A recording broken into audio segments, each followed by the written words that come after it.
Welcome, everyone, to episode 10 of the We're Not Lost Private podcast. It's a World War II podcast for everyone. I'm Joe Muccia. That's Leighton Hughes up in the upper left. And we are very, very happy to welcome our guest today, James Daly, author and historian. He, correct me if I'm wrong, James, is the book out already? Is it just about to come out? Yeah, it's already out. Just Okay. released about a week ago. Operation Overlord, the proposed airborne assaults during Operation Overlord. I got to tell you, the first time I saw James talk about this particular topic was on Paul Woodidge's World War II TV, and frankly, it was like a lightning bolt when uh, some of the things he talked about in terms of like opening up this knowledge base about the different airborne operations that were proposed in support of Overlord.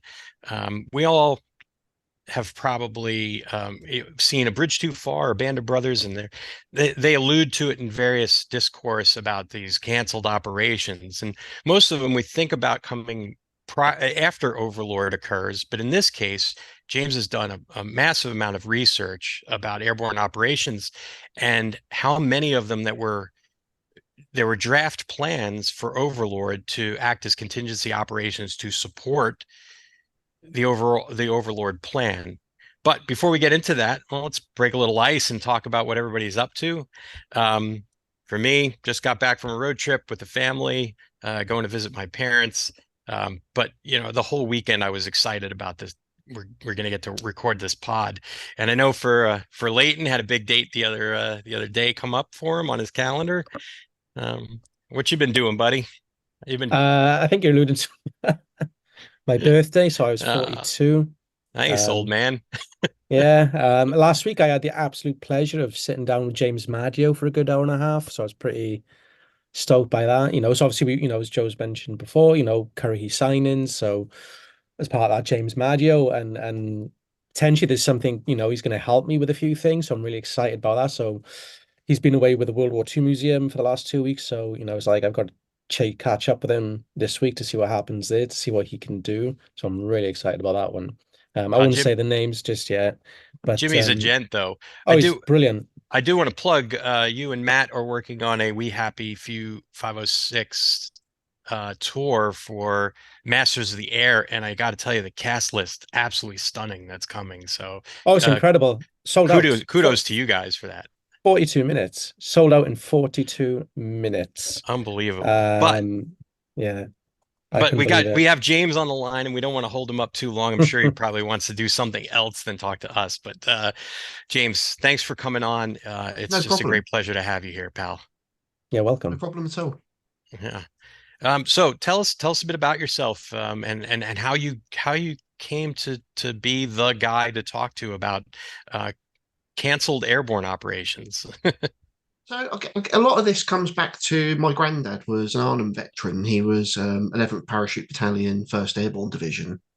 And when I was growing up, there were, parachute regiment emblems in his house and things like that. And he died when I was quite young, when I was 11. But and he talked very, very little about it because I had a horrible time at Arnhem. He was a prisoner of war. But my parents would say, "Oh, did you know Granddad took part in this?" And as an 11-year-old, you start to think, "Wow, that sounds amazing." And but me and my brother pretty much wore out the VHS tape of Bridge Too Far one summer watching it, and it just kind of snowballed from there. And because he didn't talk very much about it, we didn't know hardly anything about what happened to him. So over time, I've managed to piece that together. I've worked at the D-Day Story Museum in Portsmouth for about 4 years when we were putting together the new displays, and that was amazing as well. And so I studied history at university, and I always wanted to write something about D-Day or Arnhem, but I always kind of felt there was never really anything to what is there to say that hasn't Mm. already been said. One of the things I remember at university was either take a radical view on something that's already been done or find some new sources and find something that adds to the understanding. And I Mhm. didn't want to just rehash something. And we had a conference at the museum with I've got to give a plug to Dr. Simon True, who used to be one of the lecturers at Sandhurst, Mm. and he gave a speech, a presentation at one of our conferences at the museum about the fact that most of the history of the 1944-45 campaign is using about 1 or 2% of all of the sources that are available. And if you go to the National Archives, there's huge swathes of things that nobody's looked at, and it just hit me at that point that in the film Bridge Too Far, General Browning refers to cancelled operations, but this time the party's on. I thought nobody knows anything about them, and I had a look on the National Archives catalogue, and there were sort of reams of files that, and they even in the general accounts of the campaign or the lead up to Arnhem, they're only referenced very, very briefly. So I instantly thought, here's something that I could add to the understanding, and also it neatly bridges a gap between D-Day and Arnhem. So, and that was about 10 years ago. So that has been about 10 years worth of Yeah, again, researching and writing. and we talked about it in Band of Brothers. You hear the Bill Garnier Yeah. character talk about um, the Darling Doris story about Hmm. Babe Heffron, and everybody gets a kick out of it because it's a good joke and it falls, but and it hits the right notes when it flies. But there wasn't a lot of background Context. to that, right? There wasn't a lot of Thank you, Jim. context exactly, Yeah. and there was so much more room. And we discussed before we went on air some of the work I'm doing on Easy Company's history, and I found a number of canceled operations. And as he states, as the Garnier character states, Patton overran our drop zone Hmm. or whatever. But a lot of that was absolutely true. It's kind of, you feel like it's a throwaway line, but it's not. There's Yeah. so much there. And I think Couldn't what's agree more. really, Hmm. yeah, right. There's so much more meat on that bone to Yeah. dig And red. into. Yeah. And it's the stuff that impressed me about what you sent us to take a look at, James, was the first of all the depth of knowledge in terms of the digging. Like you said, there's so much of the World War II history that we find out there in books and Hmm. YouTube videos and all this other stuff that's out there is just regurgitated from different sources. It's the same stuff being trolled out over and over again. And you've really done some great pathfinding for the rest of us on a topic that nobody seems to know a heck of a lot about. Yeah. But how hard was that to dig through? You said there was reams and reams of notations. Like, is it's just, I know this from going to the Army Heritage and Education Center in Carlisle, Pennsylvania, and a number of other, the National Archives and other resources where it's as one of my old professors told me, he said sometimes history is just a whole lot of nug work. Like you're just nugging away and digging and digging and digging until you find that right nugget of information that unlocks a bunch of other pieces of history. Was that something similar to how you Yeah, yeah. I worked mean, your way through the absolutely. archives? Yeah, I mean, absolutely. I love spending time just wading through big piles of paper, so that's good. Yeah, that's It tough when you're a historian, right? That's tough yeah, duty. yeah, and it's I think I started out. Obviously, there were some files that were obvious where they just had the operation name, and you think, great, that's on the hit list. And then you Hmm. think, okay, we need to look at the division, the corps, war diaries, and then thinking a bit laterally, what commander records have we got? So it adds over time, but it was definitely like when I first compiled the list of records that I thought I would need to look at. It was like staring at a very tall mountain. It was quite daunting. But every time I'd visit the archives, you always find something else that, oh my god, no one seems to have seen this before. That's yeah, there's a great feeling. I think that Yeah. happens to all of us, right? Like Leighton, you were telling me some of your research work with Chilveston and the other Hmm. bomb group that you were looking at. That every once in a while you find one more thing that just keeps you Yeah. going, keeps you. Um, and for you, I love the way you're marrying up your footage with the historical work you're doing. And hopefully we get a lot more of that from you as you progress in your research work. Um, but again, as we you go back into, so you have to start whittling down, right, James? You have to start looking at the pile of that mound and start working your way through where you start getting the actual operational information that you need, the planning Yeah. information. Right? Yeah, That must be a and hell of a that's find as well. I'm sorry, James. Sorry. sorry, I, Leighton. no, no, no. It's my fault. I was going to say, like I said, just I was going to add on to what Joe said. I mean, that must be incredible. Just as like says, you're just pulling on a thread, and it Mm, just, it is, yeah, and I think it's that when you're looking at potentially like 100 references at the National Archives, you think it's not just about them in individually either. You find things that relate to one, like why is this commander in this briefing, but why is this one not referencing it in his war diary? What's going on there? Um, and I think it's that kind of keeps you going. Those little discoveries where you think, hang on a minute, this doesn't make any sense. And then but you also have to look at some files that you think might be useful, and you order them, and it's literally a folder with one sheet of paper in it, and it's completely useless. But you've kind of got to go through that to eliminate it yeah. from your inquiry, Yeah, and yeah, you of never quite course. know, until it turns up what's going to be in it. Mhm. And it's never, the research is never linear, right? It's never a straight line. You're always looking at it. You've always get these rabbit holes that you're diving down. Oh Oh, yeah, I bet it's phenomenal with this. Yeah. Absolutely yeah. phenomenal. And I mean, yeah. the amount of completely irrelevant, wonderful, lurid stories that you come across, it's almost like a trope of research that you will find lots of wonderful stories that are completely nothing to do with what you're looking for and Hmm. are really competing for your attention. That could be Years like ago, a side project, really, like a little article, a little like a history magazine, surely, if you've come across those little snippets, that little nugget for something different, year, In, years Yeah, I mean, ago, years ago, Marty Morgan sent me. Marty Morgan worked with the World War II Museum, and he was worked with Stephen Ambrose for quite some time. He's written a number of World War II books.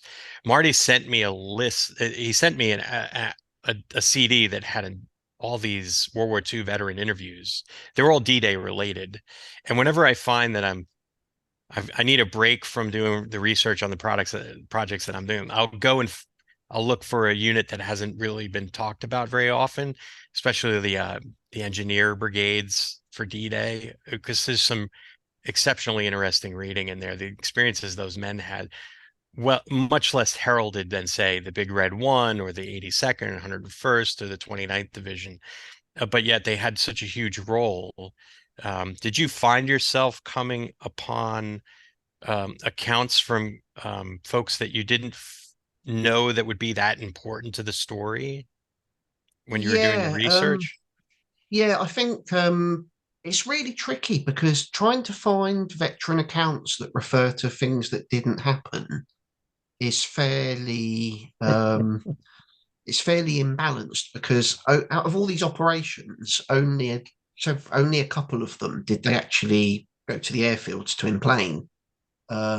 So for a lot of them, the average private wouldn't have known anything about it yeah. apart from jungle drums. Um, Officers, yeah, probably depending on how far the operation went. Mhm. Headquarters But it was and probably plant. a throwaway comment, maybe, right? In a Yeah. Yeah, broader yeah, history, they're just oh yeah, we went down to the airfield and we got ready to go, and then all of a sudden they waved us off and we walked back and turned in our parachutes and our ammunition, yeah, and yeah. yeah. And quite often you find where these operations didn't happen, but Arnhem did, and most of the people who took part in Arnhem were slated for these earlier operations. Arnhem does have a very big impact on their memory, and of course, it would. Mhm. So some of the operations would have potentially involved Panzer divisions. That obviously weighs quite heavily. Arnhem is always there, and I think it shows how human memory can be such an interesting thing to understand, particularly where we've got so few veterans now. Understanding their accounts and why they might have felt like they did and fought like they did is really going to be really important Mhm. for us going forwards. Yeah, the list of operations you sent, it was very interesting to me to see that the majority of them involved the First Airborne Division, Yeah. which, if I remember reading a lot of my history of the First Airborne, especially the personal accounts, a lot of those men were chomping at the bit by the time Market Garden had come around because they hadn't been utilized. But you've uncovered what, at least a half a dozen proposed operations that they were waved off on. Is there one in particular that stands out to you that you'd like to talk about in a little detail? I suppose one of the most controversial, and I think again related to Normandy, is Wild Oats, Mhm. which has appeared in some histories, but very briefly. And the idea with that is a few days after D-Day. Well, actually, the roots of this are before D-Day. So Wild Mhm. Oats was a tentative plan to use airborne forces to break out of the beachhead about 3 or 4 days after D-Day. The reason it's 3 or 4 days after is because they thought that's how long it would take to turn around the transport aircraft, Mhm. and to because the marshalling areas at the airfields would have only just been vacated. So there's a logistical reason for that. So they foresaw before D-Day that there might be a risk of the beachhead getting bogged down, and they could use airborne forces to help break through the crust, so to speak. Now, what was the Um, target area for Wild um, Oats? for D-Day, it didn't have a target area. It was just held as a very loose concept, Mhm. almost for an opportunity area, Mhm. for what opportunity might come up. And I think a lot of that was so that the airborne division had the plan ready to launch, but the plans Mhm. literally, in some of the operations for D-Day, literally had you don't know what we don't know where the drop zone will be. You'll find out just before you get on the aircraft, and we won't Wow. have any maps. They'll probably be given to you when you land, Wow. um, that sort of thing. But Wild Oats, how it transpired was when 30 Corps were trying to break out from around Gold Beach, so the Mhm. 7th Armoured Division at Villers-Bocage. The original plan for Wild Oats was that the 7th Armoured Division were going to advance from south of Gold Beach towards Villers-Bocage and then take a turn towards Caen, so Mhm. Mhm. completely outflanking the German lines. And the 51st Highland Division were going to do the same from the other side of Caen. So it was going to be a pincer movement. Mhm. And there was some debate about whether to drop the Airborne Division to the east or the west of Caen. And I think that was going to be decided depending on what the going was like. Mhm. In the end, the 51st Highland Division got quite met very stiff resistance, Yeah, or they sure did. and I think we're struggling to adapt coming from the desert to Normandy. Yeah. And we all know what happened with Villers-Bocage and Mhm.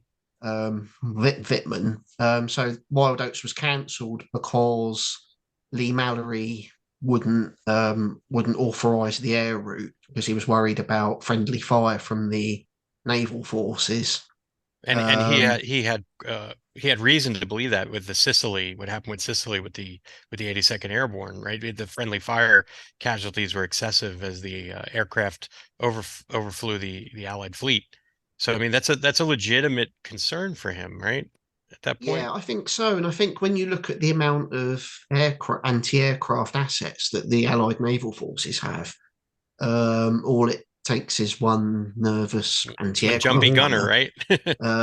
It and we also know that Lee Mallory had been very cautious about Yeah. transport aircraft losses on D-Day itself. So Very much a there is, worry wart. yeah, so there is And a bigger Ike picture. basically overruled his concerns. He basically said, "Hey, we have to have this. The 4th Infantry Division needs the beachhead sealed, and Yeah, we have to have the 82nd and Airborne jump in there." Which is, when you think about the comparison, it's very easy to see how why you would have that 1st Airborne Division contingency operation on the shelf when you look at the casualties sustained at Omaha versus Utah, where Utah had the airborne forces dropping behind it and sealing the beachhead and knocking out all of the artillery emplacements, or many of, whereas Omaha doesn't, and a large proportion of the casualties on the beach are caused by indirect fire from mortars and artillery. yeah. You can understand the rationale behind it, and Lee Mallory was thankfully overruled. Um, but it's understandable why you would have that operation ready to go for the 1st Airborne Division. But Yeah, I think one of the interesting things about Wild Oats is it's often viewed through the lens of Villers Bocage and people thinking that if Wittmann had a whale of a time at Villers-Bocage like he did, the same thing would have happened to the Airborne Division. But I think if an Airborne Division is landing in the rear of Wittmann, that suddenly is a bit different. And the other key thing is that where they were going to land for Wild Oats is around Eversey. So it's slightly southwest of Carpiquet Airport, Yeah. in those villages around there in the valley. And that's not that far from Villers-Bocage, so it's not a Yeah. ridiculous distance for 7th Armoured to relieve them. Conceptually, there was no thought to maybe dropping them on Carpiquet. I don't believe so. No, I haven't seen any evidence of that. I It's guess with interesting. Yeah, yeah, in modern forces nowadays, especially like the U.S. Army Rangers, that is a key task, airfield seizure. It's interesting to know. I mean, obviously, you have this very long runway. You have two runways actually, very flat area in which I wonder if they thought about, oh, they'd just be slaughtered on the runway by the German forces that are there, and yeah, that might have possibly, precluded yeah. them from considering it as a target. Yeah, and another something you do find later on, I mean, this is in the next book, but we're jumping ahead a little bit, but later on in the campaign, you have the 52nd Division who've been trained to be air portable, so Yeah. they can go into action basically in the back of C-47s. Hmm. And one of the tasks of the Airborne Division then becomes capturing the airfield or capturing an area for an improvised airstrip. So the 52nd Division can come in by aircraft. So that is something that does get developed later on in the campaign. I'm not saying not having read your first book yet that I'm definitely looking forward to your second volume, but I am looking forward to your second volume already. Well, so outside of Wild Oats, what would be your next choice as like the most interesting contingency operation for the airborne that got canceled?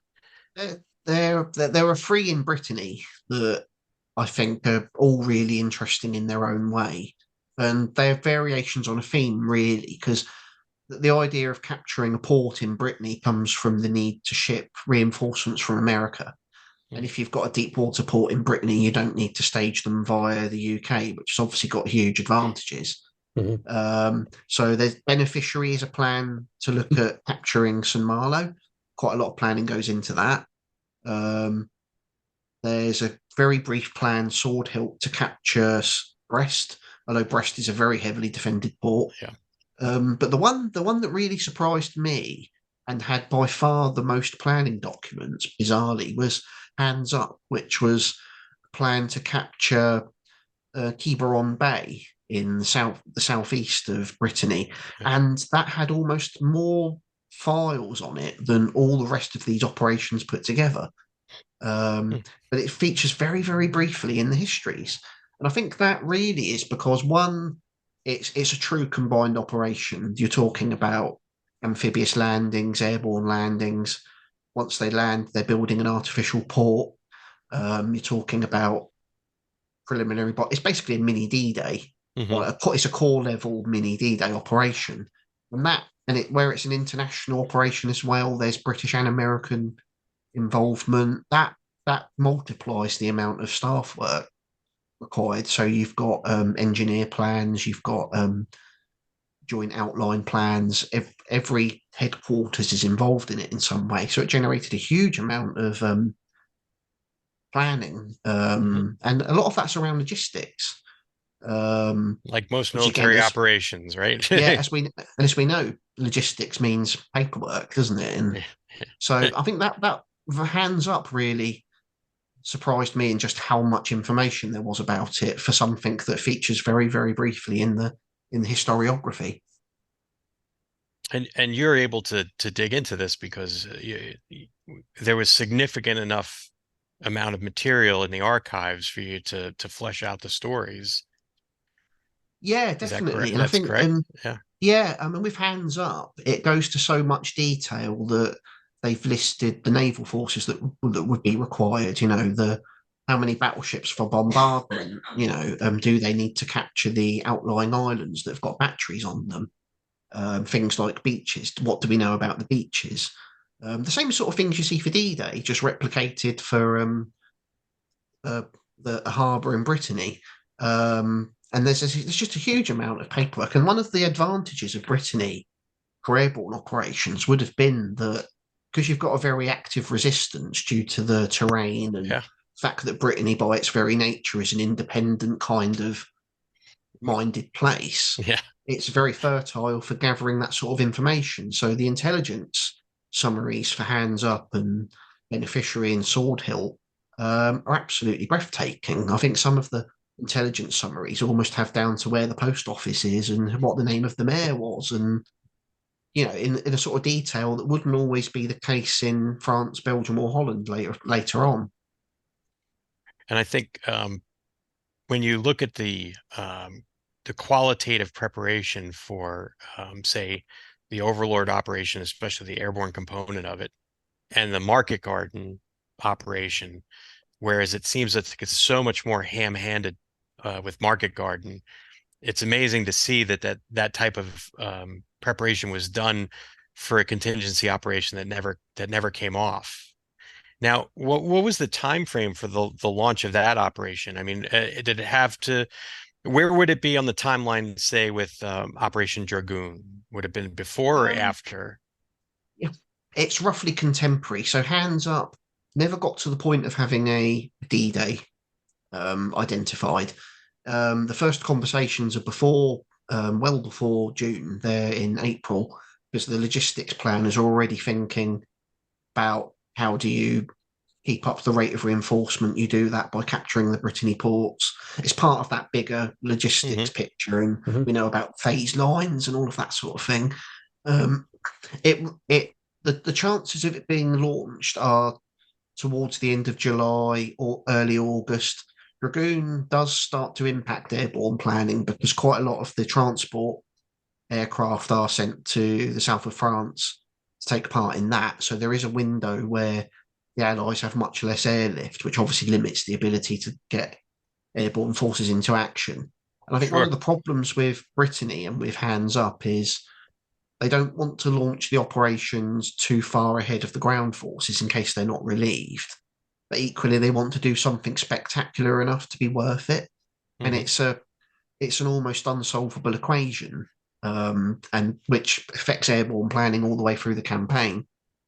Yeah, and then after you have post Overlord, they're immediately doing assessments of what went right and what went wrong, and you could see obviously the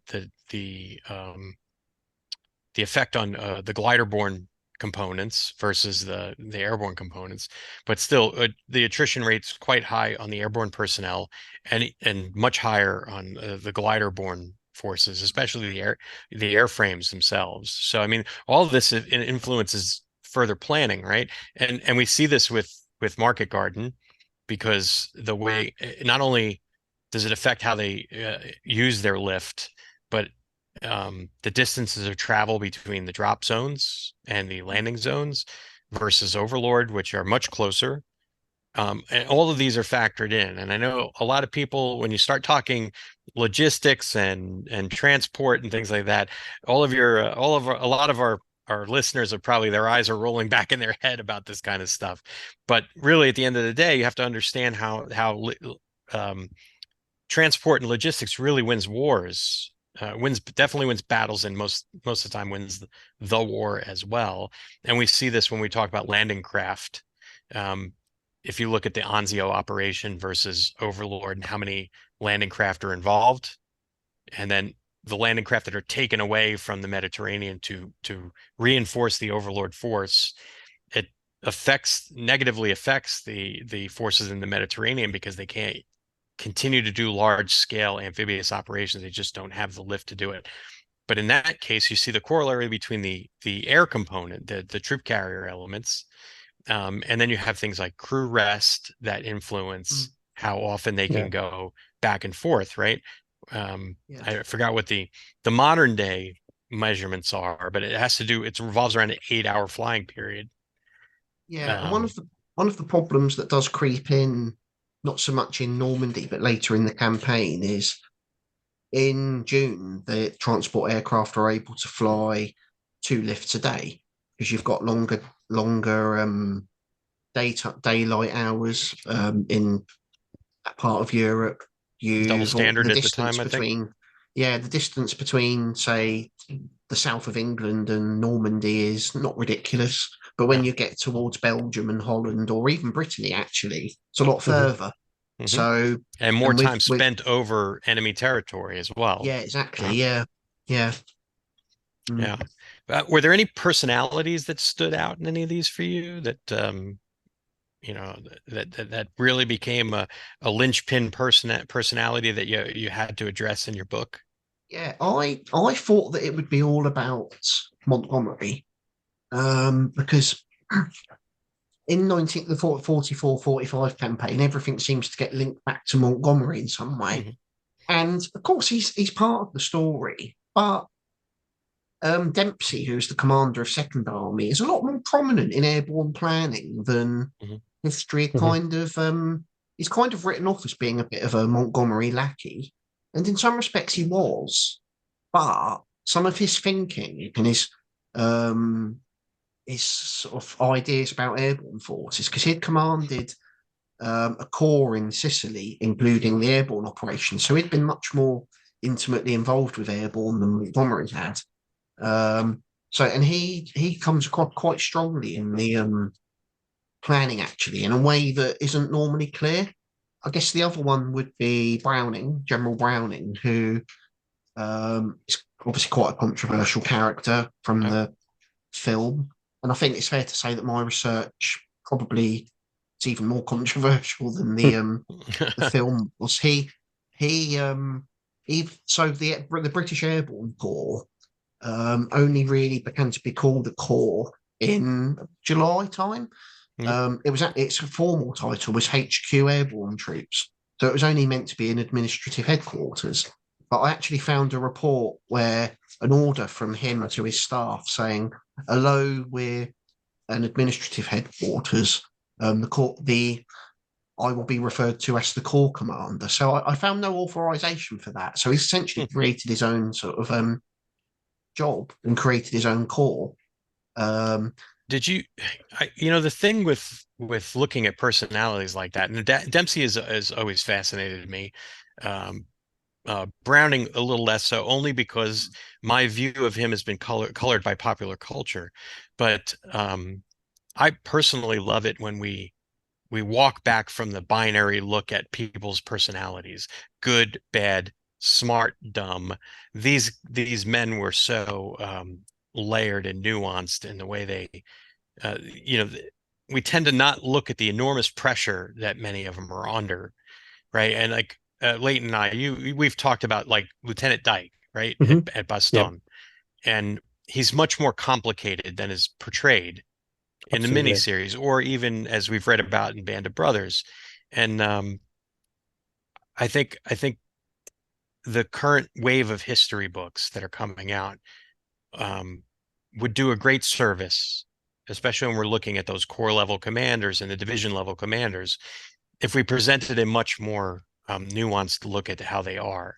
And to me, there's going to be a lot of value to your looks at Dempsey and Browning if you are when you're able to get underneath those very surface layer impressions of who these guys were. And yeah, and I again, think, we all have to appreciate the amount of pressure these men were under, and I and think in some their ages as well. When you look at them, yeah, now some of these fellows were old, but I look at myself. I'm in my 50s now. Some of these guys are way younger than I was, and they were responsible for thousands of people's lives. yeah, and there's all And, sorts of factors at work here. So in Browning's case, there's all sorts of inter-service politics, intra-service politics. Hmm. The British Army being like a band of tribes rather than mhm. an army Regimental itself. system based tribes. Yeah, that's it. And in one respect, if you want someone to form a completely new arm of warfare and to cut through red tape and to get things done in London, a Hmm. Grenadier Guards general is probably a good, the best person you can get. And actually, in terms of whipping something into shape and getting it set up, brilliant. He was absolutely fantastic at pulling in resources and doing that. Whether he was the right person to take a corps into action, I don't think that was ever even thought about. It just kind of happened because he was a Grenadier Guardsman. So Alan Adair, who commanded the Guards Armoured Division, Montgomery referred to him as the only general I could never have sacked, because it was he didn't have that influence, and that kind of comes through in that Browning almost seems to have just sort of moved into the job without anyone thinking, hang on a minute, this the right person to set up division might not be the right person to take it into action.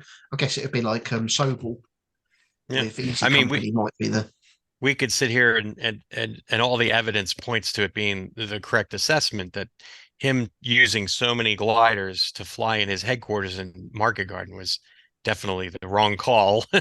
But we have the ability to do so as Monday morning quarterbacks, looking at the record of what happened, and Gavin's inability to get sufficient forces, up to the bridge, vice trying to secure the Reichswald. I mean, we could sit here and war game this all day long, but I don't think we tend as historians to look at everything as very,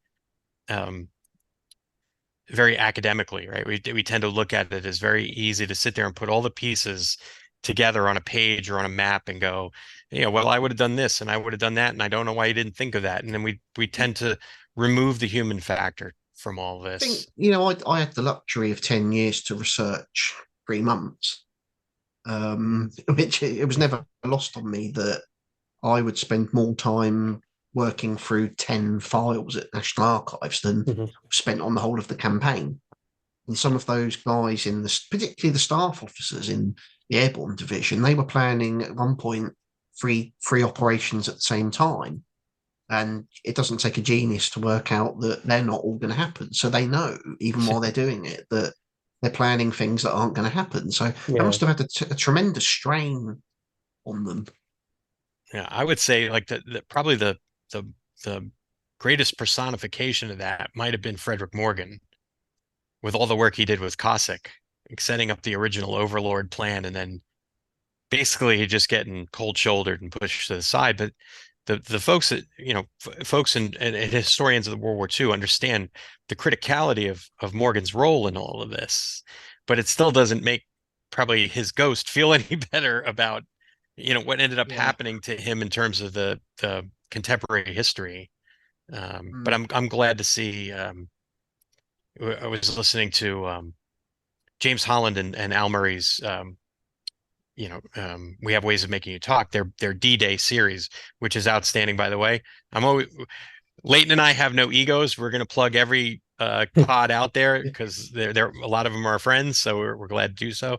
Their multi-part series on D-Day is excellent, and but they just spent a little bit of time talking about Frederick Morgan and the planning going up, and he's another one of those guys that you realize how much time him and his staff in working that initial Overlord plan, and then while much of it was kept, there was quite a bit of it that was pushed aside or overrun or rewritten at Monty's behest. So, but again, I'm glad that you're bringing these a little more nuanced look absolutely to these men, right? We tend to so much look at these guys as good, bad, dumb, smart. When they're so much more complicated, as is everyone else who walks around on the planet. They're just as complicated, and they're under enormous pressure, and they're trying to do a job that many of us can't do when we're 10 years their senior. Yeah, I mean, absolutely. I think one of like I said, when I started the research, I did think this is all going to be about Montgomery.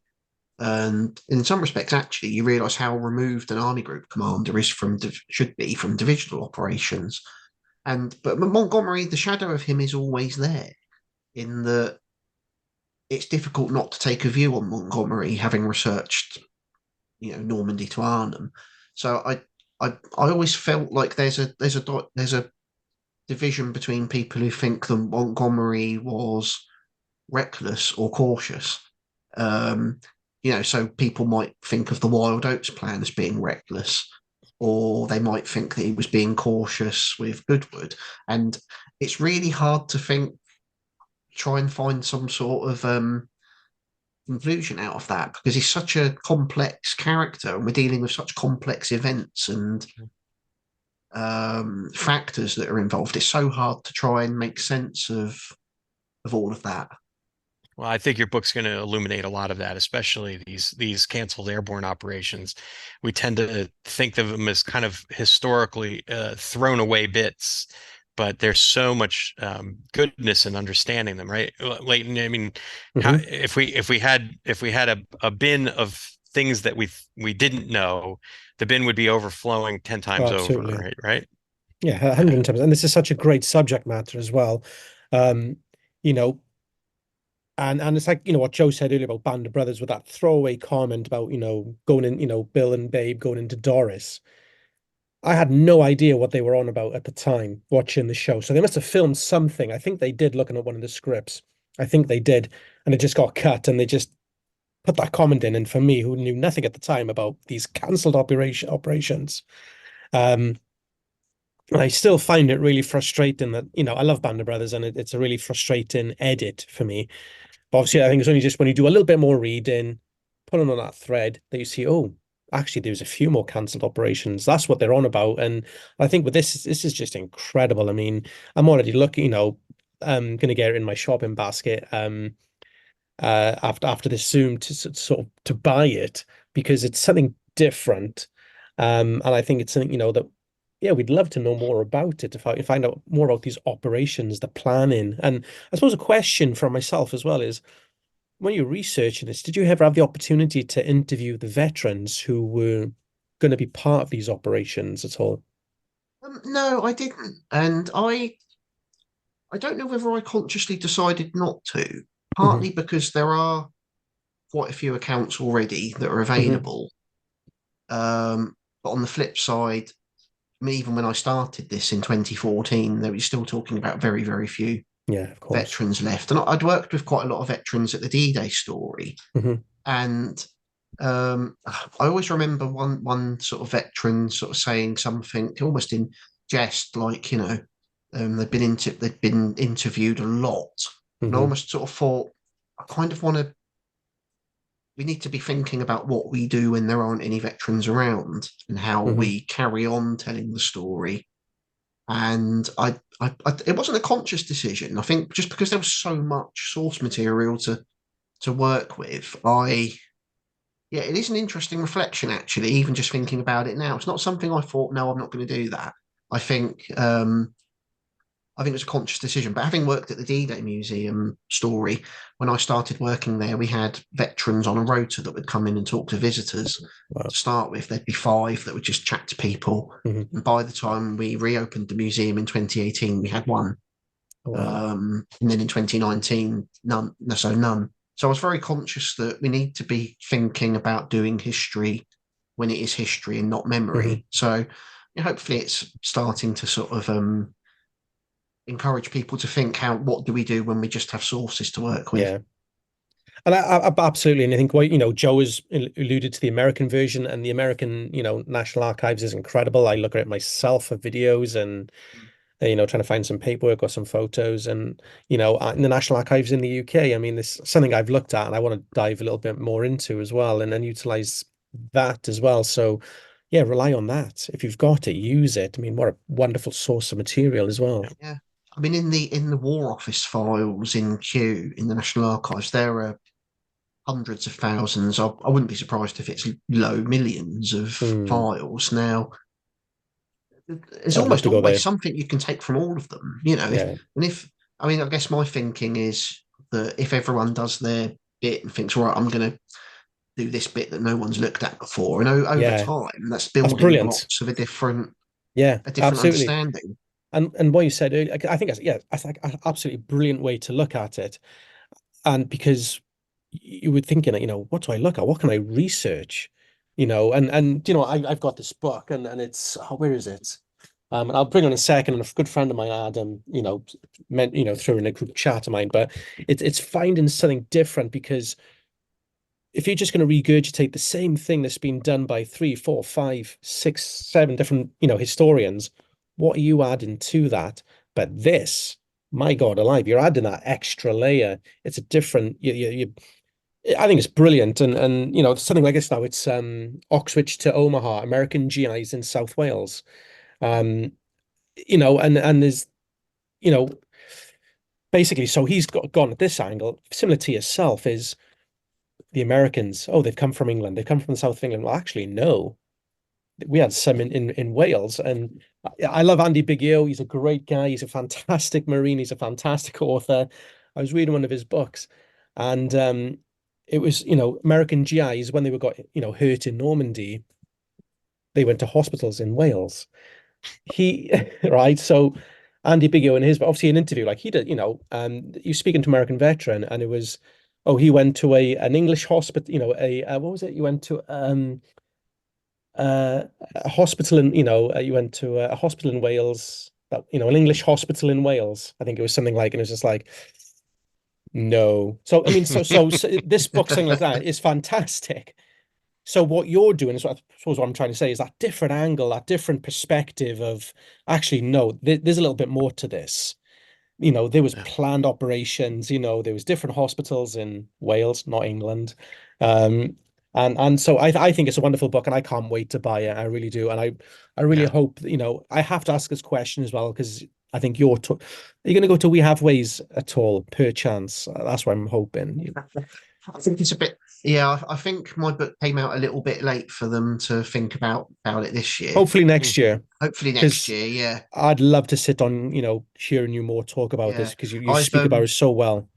Yeah, I've met Al and James, who are both just fantastic guys. Do Mhm. brilliant work making history sort of relatable. They do amazing things. So yeah, if they're listening, hopefully next year. Absolutely. I Yeah, mean, that would be a coup for you, right? Oh, And, it and I, would, yeah. I I completely agree with you with they make World War II history mhm. both relatable and easily digestible for Oh, everyone. absolutely. And I'm not ashamed to say it, and Leighton and I have talked about this in the past. They're kind of who we emulated when we decided to create a podcast, Mhm. because as far as I'm concerned, they're the gold standard. Yeah, they Them are. and then Paul Woodage on YouTube with World Woody's War II fantastic TV. as well. Yeah. Um, John And I but think all McManus of as this, well. yep, John yeah, McManus. He's Yeah. fantastic, and he's a great friend. And But yeah, I'm dropping that in there right away. Yeah, But but to echo what Leighton yeah. said, I think what you're adding to the World War II hmm historiography is an outstanding piece that really bridges a gap that has not been filled to this point. And Yeah. I think we're all lucky. And not only that, we're also lucky that you're working on a second volume. So Yeah. I think that's a win-win-win for everybody. Absolutely. But we're coming up on an hour, and we've James, we've kept you long enough, and I hope you've been able to cover all the things you want to. And if not, please say so, because I'll stay on as long as you want if there's anything else you want to yeah, cover. But I yeah. I definitely mean, want I at was just least if thinking, yeah, I was just thinking, like you said there about people doing different podcasts, and what I think's great is how so many people doing all of these get on and work together. So like James and Al and Paul, and when I think about how many, there are some great books coming out for this anniversary. I know you had Steve Fisher on. Mhm. yeah, His yeah. book's already like sort of flying out of the shelves. Nick Hewitt's book about naval history of D-Day is excellent. Oh My yeah, old colleague, he's on my short list, and then Niels Henkemans yeah, with his Defending Normandy book. Um, yeah, there's But I some, think I think Leighton and I definitely want to have we want to get a couple in there, which is the two of us covering some topics du jour. I think I'm not leading too far ahead if I say Ernie Pyle. We wanted to do an episode on Ernie Pyle, and there was a couple others topics that we had floating around. But where can people find your book? Where can people find um, proposed airborne assaults during Operation Overlord, the canceled airborne plans for Normandy and Brittany?